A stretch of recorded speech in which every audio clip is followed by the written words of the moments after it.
Okay, hello students, I am Sachin. Start करते हैं हमारे the Hindu newspaper errors practice की आज क्लास 16 के सॉल्यूशन। अगर आप ये टेस्ट सीरीज ज्वाइन करना चाहते हैं, इसके बारे में और जानना चाहते हैं, तो मुझे आप टेलीग्राम पे सर्च कर सकते हैं, English by Sachin. So first question से स्टार्ट करते हैं। The political leadership must explicitly denounce the event. देखो क्या क्या चीज़ें दे रखी थी। एक तो सब्जेक्ट दे रखा था, पॉलिटिकल लीडरशिप की बात कर रहा था। मस्ट मॉडल है, मॉडल के साथ वर्ब की फर्स्ट फॉर्म लगा रखी थी, डिनाउंस करना। डिनाउंस करने के दो अर्थ हो सकते हैं, या तो किसी चीज़ को मना करना या फिर किसी चीज़ की निंदा करना, क्रिटिसाइज करना। तो देखो, मस्ट के साथ जब वर्ब लगा रखी थी निंदा करना, तो वर्ब के लिए ही एक विशेषता बताई गई। वर्ब की विशेषता कौन बताएगा? एडवर्ब बताएगा। इसीलिए लिखा गया था एक्सप्लिसिटली। एक्सप्लिसिटली का अर्थ होता है क्लियर रूप से, क्लियरली, क्लियरली। ओके, तो ए पार्ट तो बिल्कुल सही था। The event and assure that, और भरोसा दिलाए। कौन भरोसा दिलाए?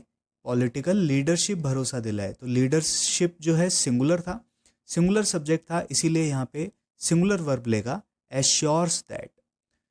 The political leadership assures that it stands by. देखो, ये सब्जेक्ट सिंगुलर था ना, इसीलिए इसका प्रोनाउन भी यहाँ पे सिंगुलर लगा रखा है, it stands by.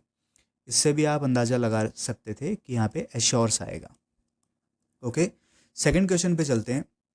The police in Uttarakhand should act more resoluted and invoke all applicable provisions of law. The police in Uttarakhand should act, model के साथ V1 लगा रखी है, शुड एक्ट। और इस वर्ब की ही विशेषता बतानी थी कि कैसे एक्ट किया जाए। वर्ब की विशेषता एडवर्ब बताएगा। तो कैसे एक्ट किया जाए? रिजोल्यूटेड तो एडजेक्टिव होता है, इसकी एडवर्ब फॉर्म होती है रिजोल्यूटली।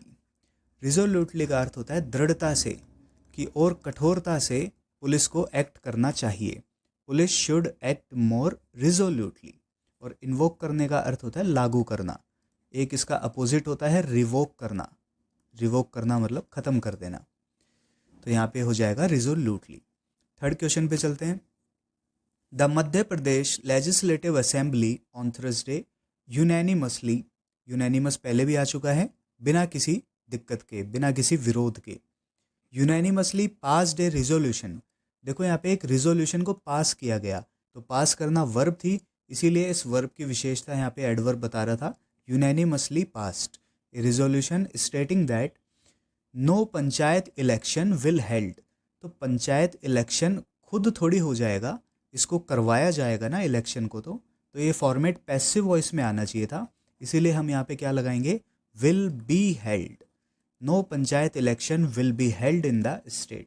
स्टेट में कोई पंचायत इलेक्शन नहीं करवाए जाएंगे, पैसिव वॉइस का फॉर्मेट था। ओके, नेक्स्ट क्वेश्चन पे चलते हैं। इट रिक्वायर्स, इट के साथ सिंगुलर वर्ब लगा रखिए, रिक्वायर्स, ए पार्ट बिल्कुल सही था। नो डीप नॉलेजेस, नॉलेज हमेशा कैसा नाउन होता है? अनकाउंटेबल नाउन होता है। अनकाउंटेबल को हम कभी भी प्लूरल नहीं बना सकते, तो यहाँ से एस हट जाएगा, नॉलेज। नेक्स्ट क्वेश्चन पे चलते हैं। The request by the Allahabad high court to the PM and the election commission of India. Allahabad high court ने दो जनों को रिक्वेस्ट किया, एक तो पीएम को और एक इलेक्शन कमीशन ऑफ इंडिया को। किस चीज़ के लिए? टू कंसीडर, ध्यान दे, टू के बाद वर्ब लगा रखिए, to consider postpone the UP elections. तो ये रूल मैंने आपको कई बार समझाया कि अगर आपको एक मेन वर्ब लगा रखी है और उसके बाद दोबारा एक मेन वर्ब आती है, तो वह हमेशा V1 में नहीं लिखी जाती, उसको V4 में लिखते हैं हम, दैट इज़ वर्ब की ING फॉर्म में। तो यहाँ पे पोस्टपोन नहीं होगा, to consider postponing the UP election, ING form में लिखी जाएगी दोबारा अगर वर्ब आती है तो, to consider postponing the UP elections. Next question पे चलते हैं। The Allahabad high court on Thursday requested PM Modi, लगभग सेम सा ही क्वेश्चन था लेकिन इसमें रूल अलग है। Requested PM Modi and the election commission of India ECI to immediate ban rallies, rallies को इमीडिएट बैन किया जाए। तो देखो, बैन करना क्या हुआ? टू के साथ इन्होंने वर्ब यहाँ लगा रखी थी, टू बैन रैलीज। ओके, और इन रैलीज को बैन करना वर्ब है, इसी वर्ब की विशेषता कौन बताएगा? एडवर्ब बताएगा। तो इसको हमें एडवर्ब बनाना पड़ेगा, to immediately ban, to immediately ban rallies. Ban करने की विशेषता बतानी थी। नेक्स्ट क्वेश्चन पे चलते हैं। The families of the victim had initial declined. Decline करना क्या होता है? मना कर देना, कि उन्होंने इनिशियल मना कर दिया था। तो देखो हैड के साथ वर्ब की थर्ड फॉर्म लगा रखी है, हैड डिक्लाइंड, मना किया। और कब मना किया? इनिशियल का अर्थ होता है स्टार्टिंग में ही। तो मना करने की ही विशेषता, वर्ब की ही विशेषता बतानी थी, एडवर्ब टू इनिशियली, इसको हम बना देंगे initially declined, double L Y, initially declined, मना किया गया। एडवर्ब के क्वेश्चन बहुत आ गए इस बार, मैंने शायद ध्यान नहीं दिया इस पे। नेक्स्ट क्वेश्चन है, विलेज एल्डर्स सेड, विलेज के जो बड़े लोग थे उन्होंने क्या कहा कि the place was chosen in the late 18। देखो वॉज वर्ब के साथ V3 लगाते हैं अपन, मतलब इस प्लेस को चुना गया था, पैसिव वॉइस का फॉर्मेट था, इसीलिए is MR V3, was verb V3 लगाया जाता है। और चूज़ करना V1 होती है। उसकी सेकंड फॉर्म और थर्ड फॉर्म में सिंगल ओ ही आता है, डबल ओ नहीं आता।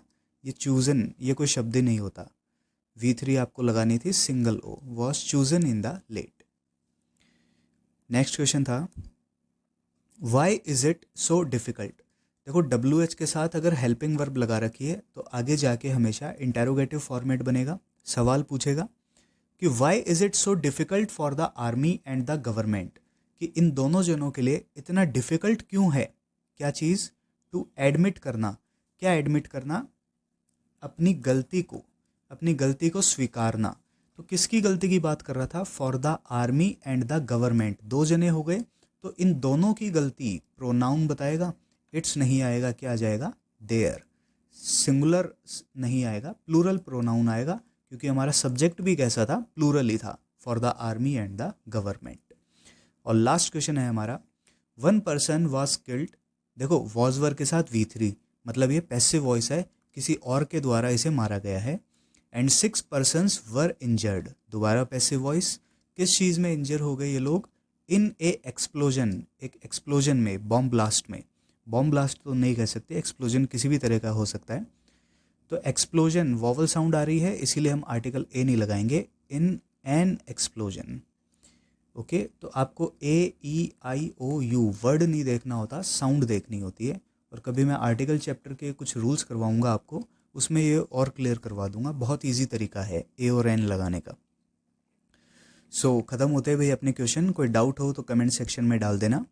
और ट्रस्ट मी, ये सीरीज़ CDS NDA और SSC CGL के स्टूडेंट्स के लिए बहुत बेनिफिशियल रहेगी।